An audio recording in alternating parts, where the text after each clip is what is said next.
પ્રભુ ઈસુ ખ્રિસ્તના નામમાં આપ સર્વને પ્રેમી સલામ. ગીતશાસ્ત્ર 82માં 1-8 કલમો આવેલી છે અને આ ગીતનો અભ્યાસ કરતાં એ સમજી શકાય છે કે પૃથ્વી પરના સર્વ રહેવાસીઓએ અને ખાસ કરીને જે લોકોની પાસે સત્તા, સામર્થ્ય, સ્થાન, વગ અને અધિકાર છે, તેઓએ એક વાસ્તવિકતા યાદ રાખવાની જરૂર છે કે ઈશ્વર જ સર્વોપરી શાસક છે.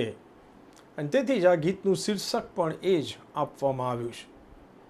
ગીતશાસ્ત્ર 82માં દેવો અને પરાત્પરના દીકરા એ શબ્દો લખવામાં આવ્યા છે અને એ ઈસરાયેલના લોકો અને ખાસ કરીને રાજાઓ, સરદારો અને બીજાઓનો ન્યાય કરનાર ન્યાયાધીશો, સત્તાધીશો માટે વપરાયા છે.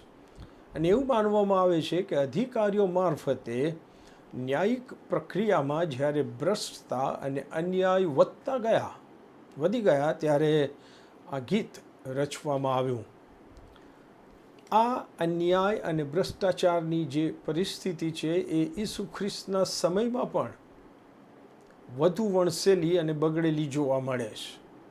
યોહાન 10:34માં ઈસુ ખ્રિસ્તનો નકાર અને અસ્વીકાર કરીને જ્યારે યહૂદીઓએ ઈસુને મારવાના માટે પથ્થર હાથમાં લીધા ત્યારે ઈસુ ખ્રિસ્તે ગીતશાસ્ત્ર 82 અને એની 6ઠ્ઠી કલમનો ઉલ્લેખ કર્યો છે અને કંઈ લખ્યું છે અને ઈસુએ તેઓને ઉત્તર આપ્યો, હું કહું છું કે તમે દેવો છો, એમ શું તમારા નિયમશાસ્ત્રમાં લખેલું નથી?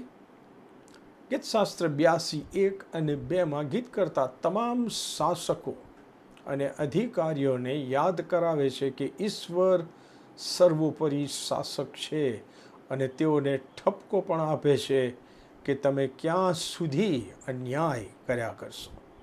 કલમ 1માં લખવામાં આવ્યું છે, દેવની સભામાં ઈશ્વર ઊભા રહે છે અને તે દેવો મધ્યે ન્યાય કરે છે.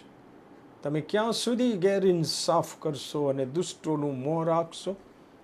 વલાઓ, જો આપણી પાસે કોઈ પણ પ્રકારનો અધિકાર, સત્તા કે સ્થાન છે તો આપણી પર ઈશ્વર સર્વોપરી અધિકારી છે. તે યાદ રાખીને પ્રમાણિકપણાથી અને ન્યાયપણે આપણી જવાબદારી આપણે અદા કરતા રહીએ. એમાં ઈશ્વરને માન, મહિમા અને ગૌરવ મળે છે અને એનો આશીર્વાદ પણ આપણને મળે છે. આમેન.